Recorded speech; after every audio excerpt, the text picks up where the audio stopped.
So ఇప్పుడు ఈ మొత్తాన్ని మళ్ళీ మనం ఆర్థిక వ్యవస్థలో తీసుకురావచ్చా? తీసుకొచ్చే ఛాన్స్ ఉందా బంగారాన్ని? నేను నిజంగా నమ్మేది ఏంటంటే భారతదేశం కనుక ఈ బంగారాన్ని ఆర్థిక వ్యవస్థ తీసుకురాగలిగితే ప్రజలను ఒప్పించి అసలు మనకి ఇంకా విదేశాల నుంచి డబ్బులే అక్కర్లేదు. ఈవేళ లెక్కల ప్రకారం దాదాపుగా $5 ట్రిలియన్, $5 ట్రిలియన్ అంటే మన దేశ జాతీయోత్పత్తి కంటే ఎక్కువ డబ్బు. ఇవాళ మన దేశంలో జాతీయోత్పత్తి 4.3 నుంచి 4.5 ట్రిలియన్ అంటున్నాం. జీడిపి మొత్తం దేశం మొత్తం మనందరి సంపాదన సంవత్సరం మొత్తంలో మనందరం టాటాలు, బిర్లాలు, అంబానీలు, అదానీల దగ్గర నుంచి సామాన్యుల దాకా మనందరితో కలిపి మన సంపాదన సంవత్సరంలో 4.5 ట్రిలియన్. కాస్త అటు ఇటుగా ఉండొచ్చు. అంతకంటే ఎక్కువ డబ్బు బంగారం రూపంలో మన ఇళ్లలో ఉంది. నా దృష్టిలో కొంతమంది ఆర్థికవేత్తలు ఒప్పుకోరు, ఎందుకంటే బంగారం ఎప్పుడు కొన్నారో తెలియదు, ఎలా కొన్నారో తెలియదు. కొంతమంది బ్లాక్ మనీతో కొని ఉండొచ్చు, క్యాష్తో కొని ఉండొచ్చు.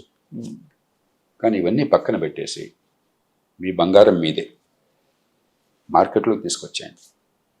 విదేశాలు దిగుమతి లేకుండా ఇక్కడ బంగారాన్ని మనం రీసర్క్యులేట్ చేద్దాం. బ్యాంకుల్లో పెట్టండి. ఇప్పుడు డిక్లేర్ చేసి పెట్టండి, వేరే పనులు ఏమి వేయం అదనంగా. చిన్న ఇంట్రెస్ట్ వేస్తాం, 0.5% వేస్తాం, 1% వేస్తాం. కనీసం ఎంతోమంది డబ్బులు ఇస్తున్నాం. మళ్ళీ ఎప్పుడు కావాలన్నా బంగారం తీసుకోవచ్చు. లేకపోతే బంగారాన్ని ఇంకో రకరకాల మార్గాలు ఉన్నాయి. ఆ రకంగా అన్ని వదిలేసి ఆమ్నెస్టీ ప్రకటించేసి పన్నుల భారం లేకుండా చేసింది. ఈ దేశంలో మన మహిళలు, మన కుటుంబాలు బంగారాన్ని ప్రభుత్వం హస్తగతం చేసుకుంటుంటే ఒప్పుకోరు. ఇప్పుడు విప్లవం భారతదేశం ఎప్పుడు వస్తుందంటే అప్పుడు వస్తుంది. మరి మంచి చెడు మన సంస్కృతిలో భాగం అయిపోయింది. కాబట్టి మీ బంగారం మీది. అప్పుడు దొంగతనం చేయలేదుగా. మీరేదో మంచి చెడు దిక్కుమాలిన చట్టాలు చేస్తే ఆ చట్టాన్ని ఉల్లంఘించుంటారు.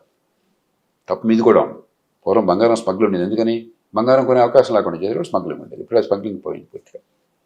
దాన్ని బయటికి తీసుకొస్తే ఈ డబ్బు దేశంలో ఆర్థిక వ్యవస్థకు ఉపయోగపడుతుంది, పెట్టుబడి కింద ఉపయోగపడుతుంది.